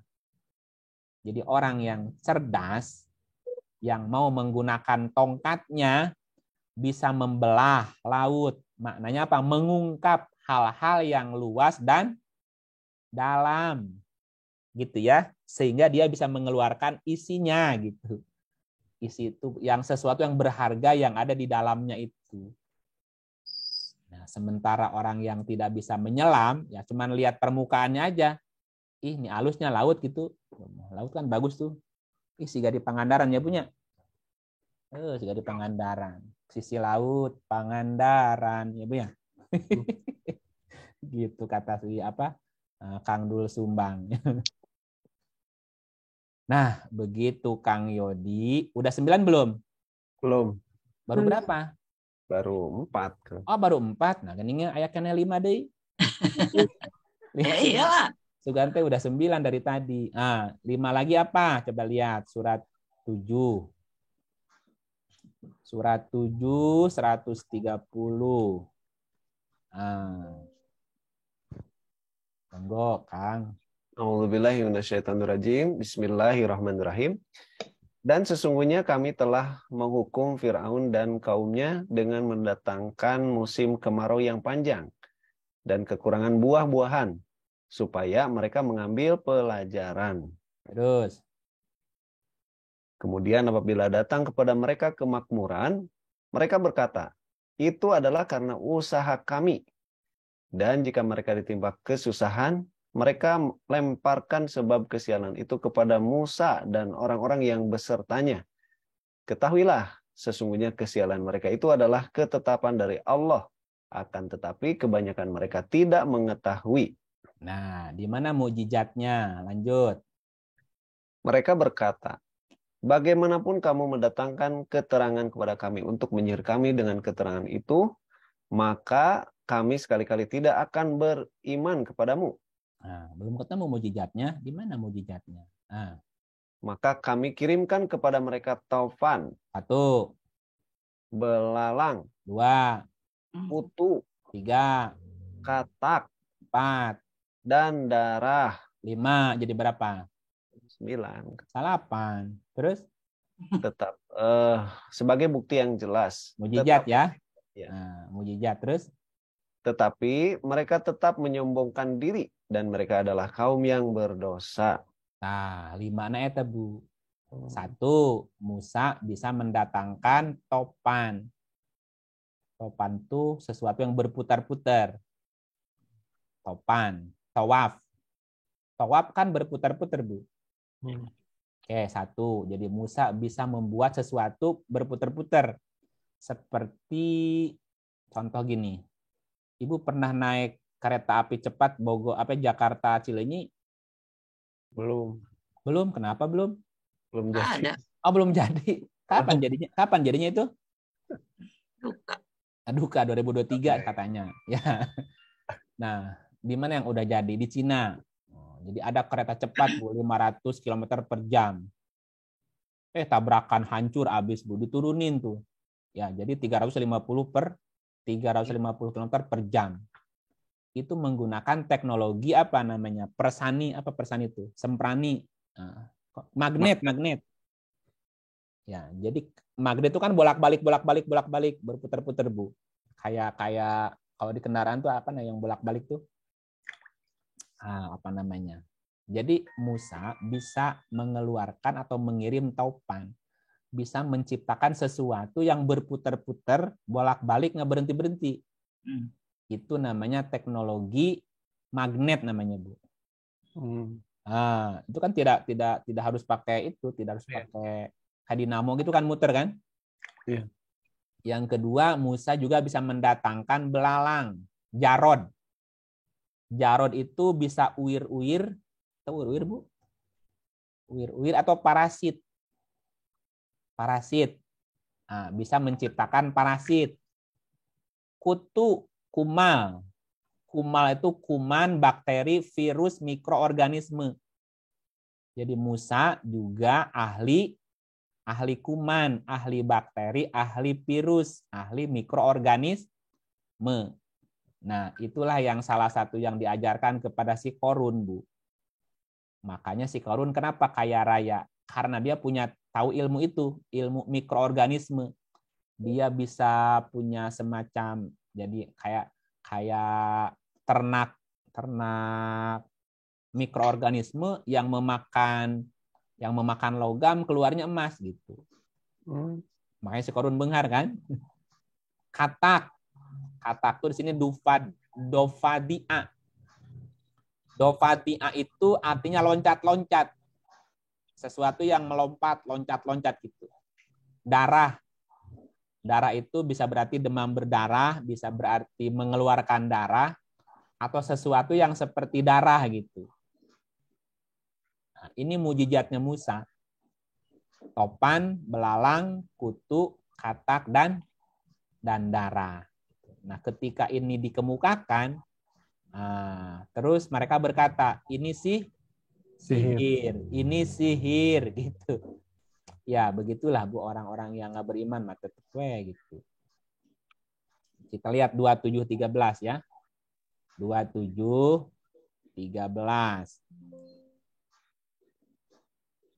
A'udzubillahi minasyaitonirrajim. Bismillahirrahmanirrahim. Maka tatkala mukjizat kami yang jelas itu sampai kepada mereka, berkatalah mereka, ini adalah sihir yang nyata. Tetapnya terpercaya. Jadi majelis online Tasik ini sihir, Bu, apa bukan, Bu? Wah, ini sihir nih, ini sihir nih. Bukan sulap, bukan sihir. Bisa ngobrol anehnya kitanya. Hebatnya sih yang bikin Zoom bisa berguna begini ya. Kang Yodi nggak usah ke Tasik sekarang, Kang, ngaji di Bandungnya cicing. Aduh, kalau pengajiannya jam 7:30, di Bandung jam berapa? Wah. Gitu kan, jadi jauh. Kehujanan Berkat Kang. pandemi, Pak. Ya?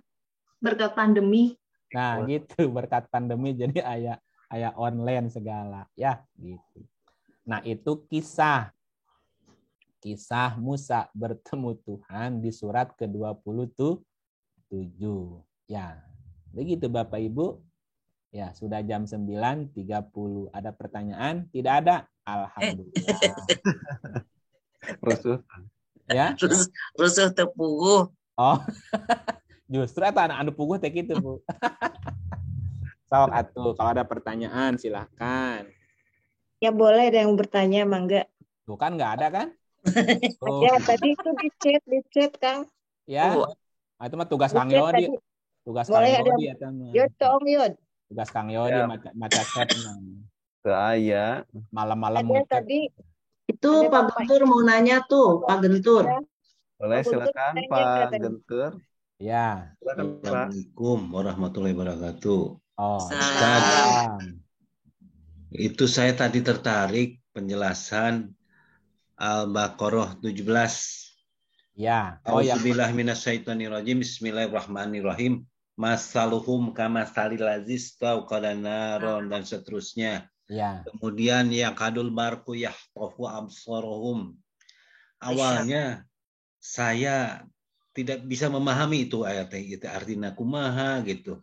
Jadi saya sebagai yang awam, Pak Ustadz, memang kalau membaca begini yang tidak mengerti harus ditanyakan ke ahlinya ya Pak Ustadz ya. Ya, jangan diturunan Pak, ditanyakan.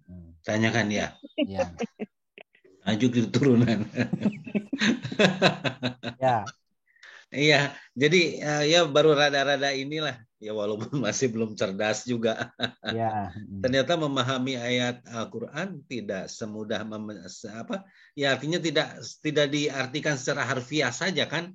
Betul, betul. Betul ya Pak Ustadz ya. Jadi artinya begini, pada saat saya mengalami kesulitan sebaiknya saya bertanya ya Pak Ustadz ya. Iya, kan ada pepatah malu bertanya.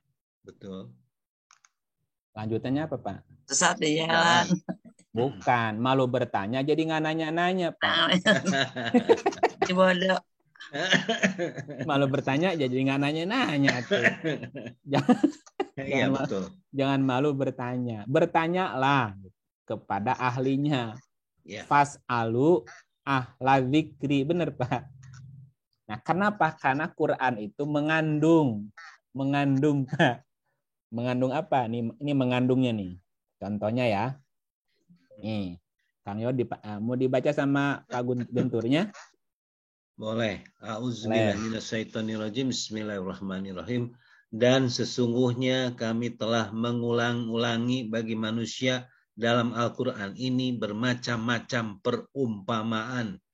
Dan manusia adalah makhluk yang paling banyak membantah. Ampun, Gusti, ampun. Benar ya, membantah. Iya, sesungguhnya kami telah mengulang-ulang bagi manusia dalam Quran ini bermacam-macam perumpamaan.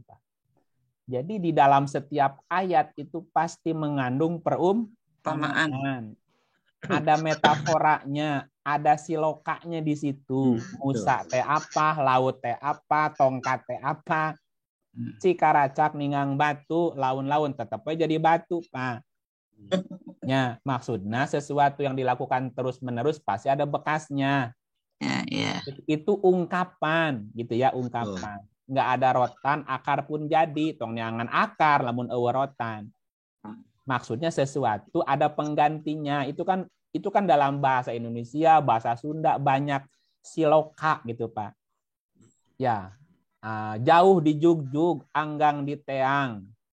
Itu kan istilahnya, bahasanya gitu. Apa itu? Banyaklah ungkapan-ungkapan dalam bahasa Indonesia, dalam bahasa. Nah, Quran itu lebih dalam dari itu maknanya, Pak. Yeah. Jadi kalau kita membaca sebuah kisah, itu tidak hanya berkisah sosok, tapi ini konsep hidup, konsep buat diri kita gitu. Dalam diri kita itu ada musanya, kecerdasannya, Pak. Ada tongkatnya, otak kanannya. Ada fuadnya, itu tempat suluh apinya tadi. Selalu begitu tuh konsepnya, Pak. Tetapi kebanyakan manusia membantah itu, Pak. Jadi hanya sekedar ketika kita baca Quran, hanya baca dongeng aja. Oh, ini dongeng Nabi Musa. Jadi dongeng. Bukan. Quran bukan dongeng. Ini petunjuk. Ini petunjuk hidup buat kita. Nah, ketika ada ayat yang tidak kita pahami atau belum kita pahami atau sulit kita mencernanya, karena Quran itu harus dicerna. Ini ayatnya dicerna nih, 4724. Ya, bahasanya tadabbur. Afala yatadabbarunal Quran. Apakah mereka tidak mentadabburi Al-Quran? Tadabbur dari kata dabaro. Dabaro itu dubur, Bu. Dubur apa dubur? Dubur. Apa dubur itu, Bu? Dubur, we. Dubur teh belakang artinya, Bu. Oh, bukan Bu. Dubur tuh belakang. Nah, di belakang ada lubang di belakang. Apa yang keluar dari dubur, dari lubang di belakang apa, Bu? Kotoran. Nah, dari mana kotoran itu keluar? Kenapa keluar kotoran? Karena kita makan. Apakah semua yang kita makan jadi kotoran? Tidak. Tidak. Yang keluar di lubang dubur adalah sampahnya. Yang bagusnya kemana? Ke dalam daging. Diserap oleh tubuh. Nah, itu namanya tadabbur, Pak. Tadabbur itu proses mencerna. masuk informasi, dicerna oleh tubuh kita, dikunyah, dibeuweung ya. Tong waka diutahkeun. Coba dikunyah, oh enak nih, ditelan. Nanti di dalam tubuh kita diproses, yang baiknya diserap, yang kotornya, sampahnya dibuang. Itulah namanya tadabbur, Pak. Tadabbur Quran maksudnya baca Quran, dicerna maknanya. Yang baiknya diserap. Ya, nah sampahnya dibuang. Ya kalau nggak dibuang sampahnya jadi penyakit buat diri kita. Semua. Kalau tidak bisa memprosesnya, mencerna, jangan-jangan hati kita terkunci atau hatimu yang terkunci. Jadi mencerna Quran harus pakai hati, jangan hanya pakai otak, pakai hati juga. Walaupun harus menggunakan otak, tapi harus pakai hati juga gitu, digabung. Nah, makanya ketika kita tidak paham, tidak tahu, benar tadi kata Pak Gentur, harus bertanya. Cuman pertanyaannya nanya kasaha, entong. Nggak ada iitnya. Coba lihat 16. Pada Al-Quran. Nah, baca dulu 16:43, sorry. Ini 42. Nih coba. Kamana nanya Pak, nanya ke siapa, Pak? Yang mempunyai pengetahuan. Allah. Coba baca dulu ayatnya. Iya, baca dulu. Mangga. Terus asak ya mangga nama. Ayo Pak Gentur. Abdi, auzubillahi minasyaitonirrajim. Bismillahirrahmanirrahim. Dan kami tidak mengutus sebelum kamu kecuali orang-orang lelaki yang kami beri wahyu kepada mereka. Maka bertanyalah kepada orang yang mempunyai pengetahuan jika kamu tidak mengetahui. Ini nanya ada ahlinya. Gitu Pak. Ada ahlinya. Zikri. Ahli Quran. Nah, zikri ini nuhi, ini ada kata nuhi, wahyu ya. Coba perhatikan kalimatnya. Dan kami tidak mengutus sebelum kamu kecuali seorang lelaki yang kami beri wahyu. Wahyu ya. Oke, terus maka bertanyalah kepada ahla zikri. Ada wahyu, ada zikri. Bertanyalah kepada ahli zikri. Yang selalu memberi peringatan. Iya, tar dulu. Bertanyalah kepada ahla zikri jika kamu tidak tahu. Tidak tahu. Nah, pertanyaannya zikri ini apa artinya? Diartikan pengetahuan ya. Pengetahuan. Coba lihat. Zikri di ayat yang lain. Baca dulu ayat yang lainnya ya. Suratnya 15 ayat 9. Apa zikri itu? Inna nahnu nazalna dzikra. Al-Quran. Nah, dzikra itu Quran, Bu. Ya, jadi kalau kamu nggak tahu, ya tanya aja kepada ahli itu. Ya, Al-Quran. Kan yang kita nggak ngerti Quran, Pak. Ya jangan nanya Quran ke ahli yang lain. Nanya Quran ke montir atau nyambung, Pak. Ya nanya Quran ke ahli Quran.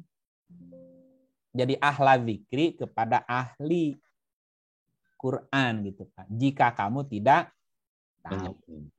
Nah, tadi malu bertanya, jadi nggak nanya-nanya, Pak. Jangan malu bertanya, jangan nanya aja gitu. Tetapi dalam bertanya ada adab. Yeah. Ada adab. Adabnya gimana? Nih 5:101. Adabnya begini. Adab bertanya ya. Wahai orang-orang yang beriman, janganlah kamu menanyakan hal-hal yang jika diterangkan kepadamu akan menyusahkan kamu. Nah, kan gini Pak, orang bertanya itu kan motifnya beda-beda ya. Betul. Ada orang yang bertanya karena memang benar-benar tidak tahu dan ingin tahu. Satu. ada orang yang bertanya, sebetulnya dia sudah tahu. Tapi hayang nguji, iya guru bisa ngejawab tuh gitu, Pak. Jadi ada orang tanya, ngetes unggul. 2. Ada yang ketiga, ada orang yang bertanya motifnya ingin menjatuhkan, mun teu bisa ngajawab eraeun gitu, Pak. Ada. Iya. Ada orang yang bertanya memang benar-benar tulus ingin tahu supaya saya bisa dapat jawaban itu apa jawabannya. Ada, Pak. Jadi ada bertanya, jangan bertanya hal-hal yang jika diterangkan nyusahin kamu. Contohnya gini. Misalnya ada guru, dosen bilang sama mahasiswanya, "Hai para mahasiswa, ada tugas buat minggu depan ya. Tugasnya kalian bikin makalah dari apa yang diterangkan tadi. Misalnya Bapak Ibu bulan depan Bapak Ibu bikin makalah materi kisah Musa bertemu Tuhan. Ya, bikin makalah. Boleh nggak ditulis makalahnya? Boleh. Boleh. Boleh diketik nggak? Boleh. Boleh. Boleh di buku nggak? Boleh. Boleh di folio nggak? Boleh. Boleh di A4 nggak? Boleh. Boleh di kardus? Ente dah, lain yang nulis eta mah kardus mah. Ya, okay.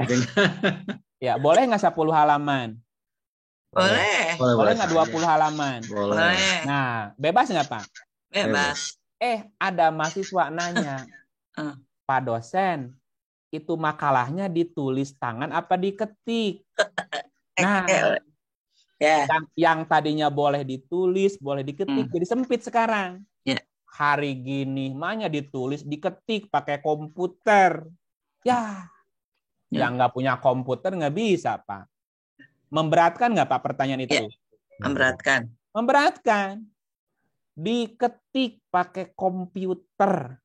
Ya, udah gitu nanya lagi, Pak dosen, makalahnya berapa lembar? Ya, yang tadinya boleh 5, boleh 1. Kata dosennya 20 lembar. Ya, makin berat. Nanya tapi ya. Nah, itu pertanyaan yang memberatkan namanya. Harus diketik 20 halaman. HPS apa folio? Apa 4? Tambah lagi pakai A4. Ya, tambah berat deui euy. Terus berapa spasi? Makin ketat, makin bertanya, makin banyak syarat. Ditanya lagi. Dijilid.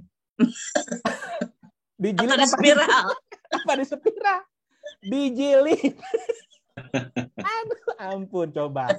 Makin bertanya, makin banyak syarat, makin memberatkan. Gitu. Coba kalau nggak nanya, siap, udah. Minggu depan, pokoknya makalah jadi ditulis tangan diterima, nggak ada syarat, Bu. Nah, ada memang karakter manusia yang begitu.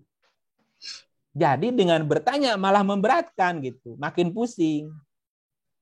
Artinya bertanyalah sesuatu yang membuat kita tambah ringan, bukan tambah berat jika tadi. Ini adabnya 1. Terus, hai orang yang beriman, jangan kamu menanyakan hal-hal yang jika diterangkan kepadamu menyusahkanmu. 1 ya, itu. Jadi kalau nanya, memang benar-benar nanya, pengen tahu, Bu. Pengen ada jawaban. Terus, dan jika kamu menanyakan di waktu Al-Quran itu sedang diturunkan. Nah, artinya gini, jangan memotong pembicaraan ketika guru menerangkan. Kadang-kadang ada orang yang nggak sabar, lagi diterangkan, dipotong. Nanya heula, itu jika mana-mana, Bu. Jadi, ngalor ngidul. Jadi judulnya teka bahas jadinya. Jadi jangan bertanya dengan cara memotong pembicaraan.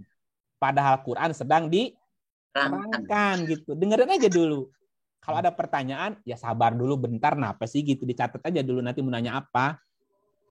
Kenapa? Niscaya akan diterangkan juga kepadamu.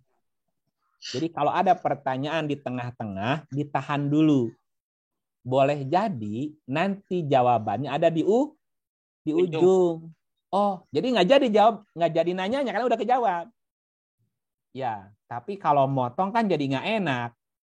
Nggak enak buat yang lain dan seterusnya. Satu itu. Jadi jangan memotong pembicaraan.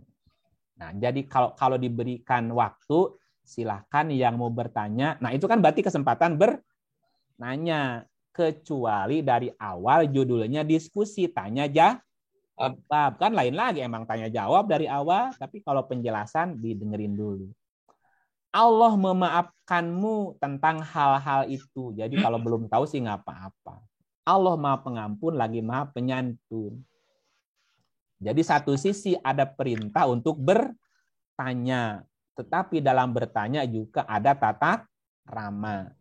Tata krama buat si penanya, jangan bertanya sesuatu yang jika diterangkan malah nyusahin.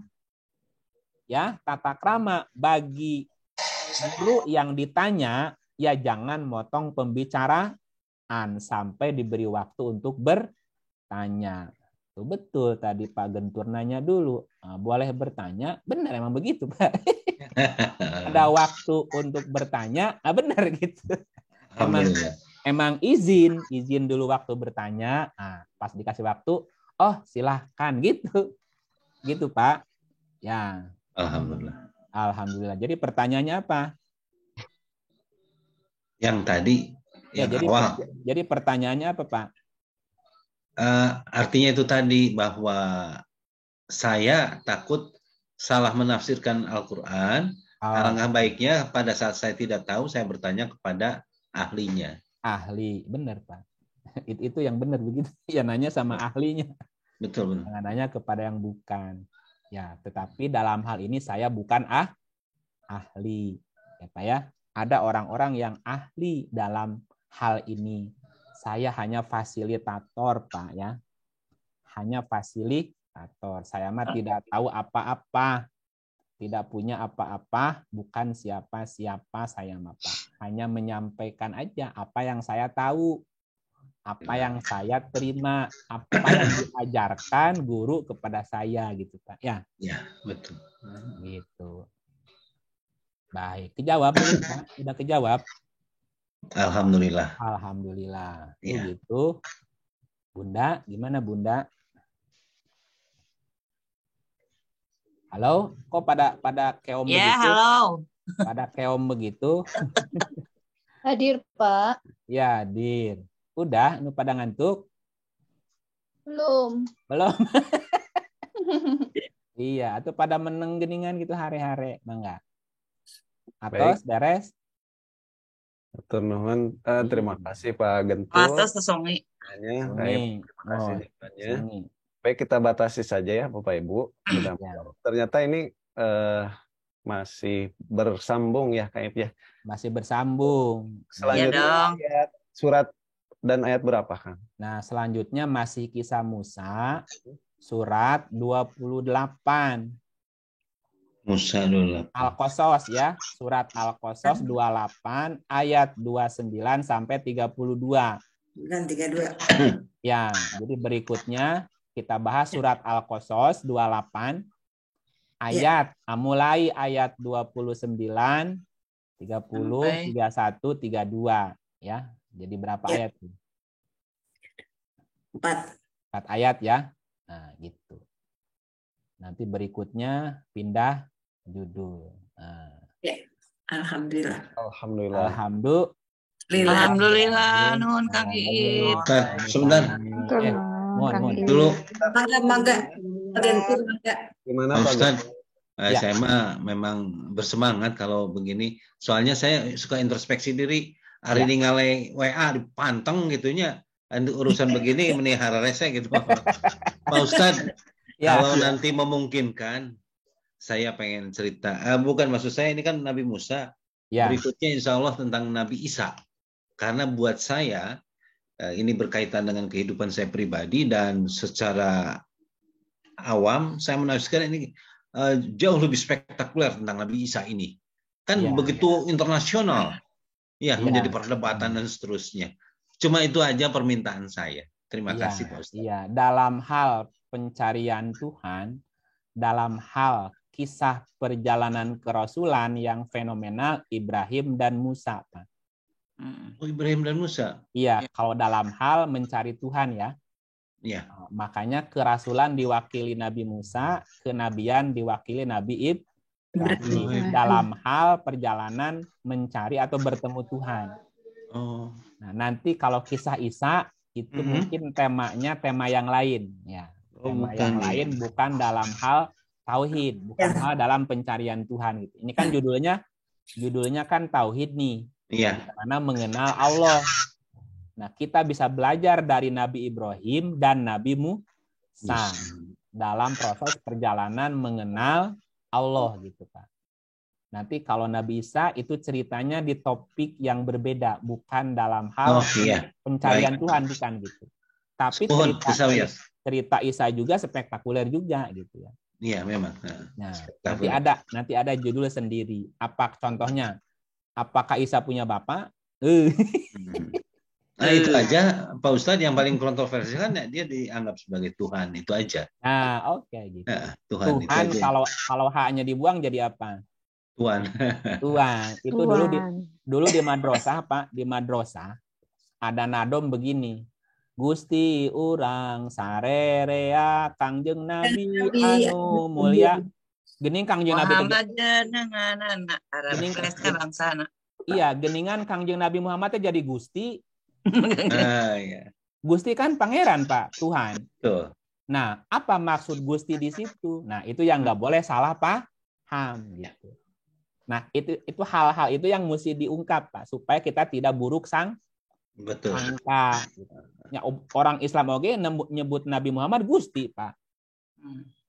Apakah menganggap Nabi Muhammad Tuhan? Enggak. Gitu. Tidak. Nah, kayak gitu. Baik, itu saja Bapak Ibu, hatur nuhun. Terima kasih. Terima kasih semuanya yang sudah hadir pada malam ini. Lahir batin ya. Nuhun Kang Iip. Ya, kita tutup. Sadayana. Auzubillahi minasyaitonir rajim.